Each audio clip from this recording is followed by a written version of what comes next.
सिलाई मशीन निकाल कर उस पे सिलाई करने लगती। माँ ये देखो ना, मैंने कितनी अच्छी फ्रॉक सिली है। अरे वाह बिटिया, तूने तो बहुत अच्छी सिलाई की है। लेकिन बेटा तू अपनी पढ़ाई पर भी ध्यान दे। मैं तुझे एक बड़ी अफसर बनाना चाहती हूँ। तेरी परीक्षा होने वाली है और तू सिलाई करने में लगी रहती है। माँ मुझे सिलाई करना अच्छा लगता है। मैं पढ़ाई के साथ साथ सिलाई करना भी सीखूंगी। मैं कुछ नहीं जानती। आप मेरा दाखिला किसी सिलाई सेंटर में करवा दो। ठीक है टुनटुनी, जब तेरा इतना ही मन है तो मैं तेरा दाखिला किसी सिलाई सेंटर में करा देती हूँ। अगले दिन टूनी चिड़िया टुनटुनी का दाखिला एक सिलाई सेंटर में करवा देती है। अब टुनटुनी पढ़ाई के साथ साथ सिलाई भी मन लगाकर सीखने लगती है। कुछ ही दिनों में टुनटुनी की स्कूल की पढ़ाई हो जाती है। एक दिन टूनी की सहेली बबली कबूतरी उसके घर आती है। अरे टूनी, ओ टूनी कहाँ है, जल्दी आ। तब टुनटुनी चिड़िया कहती है, आंटी वो माँ घर पर नहीं है, पड़ोस में गई है। आप बैठिए, मैं उन्हें अभी बुला कर लाती हूँ। तुम टुनटुनी हो ना, कितनी बड़ी हो गई है। जब मैंने तुझे देखा था उस समय तू बहुत छोटी थी। पहचाना मुझे? मैं तेरी बबली आंटी हूँ। टुनटुनी तू जाकर अपनी माँ को बुला ला। टुनटुनी चिड़िया पड़ोस में अपनी माँ को बुलाने के लिए चली जाती है। थोड़ी देर बाद टुनटुनी चिड़िया अपनी माँ को लेकर घर आती है। अरे बबली कबूतरी तू कब आई? टुनटुनी तू जा जाकर चाय बना ला। फिर टूनी चिड़िया बबली कबूतरी से बातें करने लगती है। कुछ दिन गुजर जाते हैं। टुनटुनी चिड़िया अपना दुख भुलाकर सिलाई का काम करना शुरू कर देती है। आस पड़ोस के पक्षी उसके पास अपने कपड़े सिलवाने के लिए आने लगते हैं। एक दिन हरी काकी उससे कहती है, टुनटुनी तू तो इतनी अच्छी दर्जी है, इसके बारे में तो मुझे पता ही नहीं था। कम पैसों में बहुत अच्छे कपड़े सिल देती है। तू ऐसा कर, अपना एक बुटीक खोल ले। हाँ काकी, आपका सुझाव बहुत अच्छा है। मैं जल्दी ही अपना बुटीक खोलूंगी, लेकिन इसके लिए पहले मैं माँ जी से इजाजत लूंगी। हरी काकी के जाने के बाद टुनटुनी चिड़िया अपनी सास से बुटीक खोलने की इजाजत मांगती है। माँ जी क्यों ना मैं अपनी एक बुटीक खोल लूं, इससे अच्छी कमाई हो जाएगी। ठीक है टुनटुनी, तुझे जो अच्छा लगे वो कर। तू अपनी बुटीक का अच्छे से काम कर, मैं तेरे बच्चे को संभाल लूंगी। जल्द ही टुनटुनी चिड़िया अपना बुटीक खोल लेती है। अब उसकी कमाई पहले से दुगनी हो गई थी। इस तरह टुनटुनी चिड़िया खुशी खुशी अपनी जिंदगी बिताए। टुनटुनी नाम की धोबन अपने पति बंटी के साथ धोबी घाट पर काम किया करती थी। टुनटुनी और बंटी की जिंदगी में खुशियों की कोई कमी नहीं थी। उनके पास जितना अनाज होता था वो उसमें गुजारा कर लेते थे।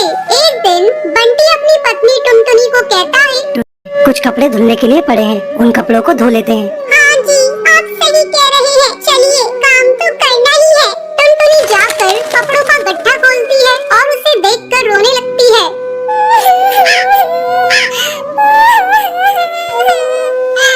क्या हुआ टुनटुनी, तुम रो क्यों रही हो? अजी इधर आइए, ये देखो कितने सुंदर सुंदर बच्चों के कपड़े हैं। वो बच्चा कितना सुंदर होगा जो इनको पहनता होगा। मेरे घर में भी अगर कोई बच्चा होता तो मैं भी उसको ऐसे ही सुंदर सुंदर कपड़े पहनाती। उन कपड़ों को देख टुनटुनी की आँख के आंसू मानो रुकने का नाम ही नहीं ले रहे थे। टुनटुनी तुम अपना दिल छोटा मत करो, भगवान जो भी करता है अच्छे के लिए करता है। अब जो उसने सोचा है वही होगा। चलो कपड़े धोते हैं। फिर वो दोनों कपड़े धोकर सुखा देते हैं और शाम को घर आ जाते हैं। फिर अगली सुबह दोनों घाट पर जाते हैं, जहाँ उन्हें बच्चे के रोने की आवाज आती है। बंटी ये आवाज कहाँ से आ रही है?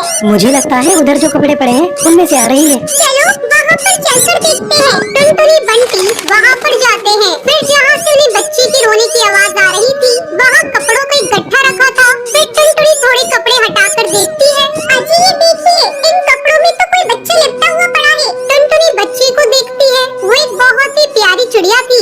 अजी ये कितनी सुंदर चिड़िया है। कौन इतनी प्यारी चिड़िया को यहाँ पर छोड़ गया है? पता नहीं कैसे कैसे पक्षी है। कोई बच्चे को तरसता है तो कोई बच्चे को छोड़कर चला जाता है। खैर जो भी हो, अब से ये बच्ची हमारी है। हो सकता है भगवान ने तुम्हारी सुन ली हो और ये बच्चा तुम्हें दे दिया हो। फिर बंटी जैसे ही बच्चे के नीचे पड़े कपड़ों को उठाता है तो वो देखता है उसके नीचे बहुत सारे पैसे पड़े थे। अजी ये इतने सारे पैसे इस बच्ची के साथ कौन छोड़ गया?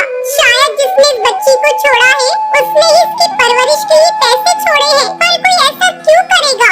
मेरी तो समझ में नहीं आ रहा है कि कोई ऐसा क्यों करेगा। लेकिन कोई ऐसा करके गया है। चलो ये पैसे बच्ची के लिए ही है तो बच्ची के काम ही आने चाहिए। टुनटुनी और बंटी बच्ची को घर ले जाते हैं और बच्ची को अच्छे अच्छे खिलौने लाकर देते हैं और बहुत अच्छा खाना भी खिलाते हैं।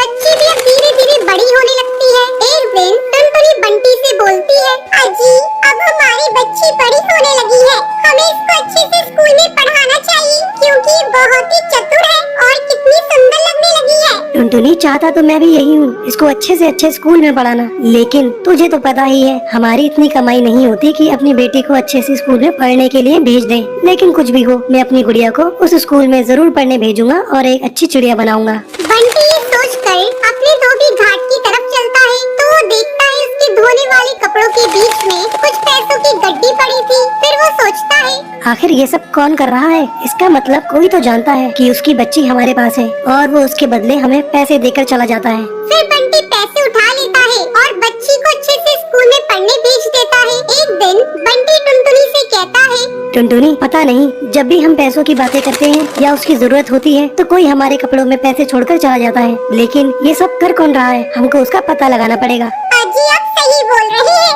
इसके लिए हमें कुछ न कुछ तो करना ही पड़ेगा। मैं एक प्लान बताती हूँ। फिर टुनटुनी बंटी को कुछ समझाती है। अगले दिन बंटी कबूतर धोबी घाट पर रोने लगता है। आसपास के पंछी उससे पूछते हैं, अरे क्या हुआ बंटी, रो क्यों रहे हो? क्या बताऊं भाई, मेरी बेटी ने आज कुछ खिलौनों की मांग करी है और मेरे पास बिल्कुल भी पैसे नहीं है। मैं नहीं चाहता कि मेरी बेटी का दिल दुखे, इसलिए मैं उसे खिलौने दिलाना चाहता हूँ, लेकिन मेरे पास पैसे नहीं है। अरे कोई बात नहीं बंटी, तो तेरे पास थोड़ा बहुत पैसा है, उसी से अपनी बेटी को खिलौने दिला दे। वो छोटी है, ऐसे ही खुश हो जाएगी। इतना कहकर सब पंछी वहाँ से चले जाते हैं। फिर रात होने पर टुनटुनी और बंटी देखते हैं एक पक्षी उनके कपड़ों के पास कुछ रखकर जा रहा है। टुनटुनी और बंटी उसे पकड़ लेते हैं। अरे भाई भाई, अरे तुम कौन हो और क्यों हमें हमेशा ऐसे ही पैसे देकर चले जाते हो? अगर तुमको बच्चा पालना ही था तो तुम खुद क्यों नहीं पाल लेते? ये सुनकर कालू कौवा रोने लगता है और रोते रोते बोलता है, मैं और मेरी पत्नी बहुत अच्छे से रहते थे।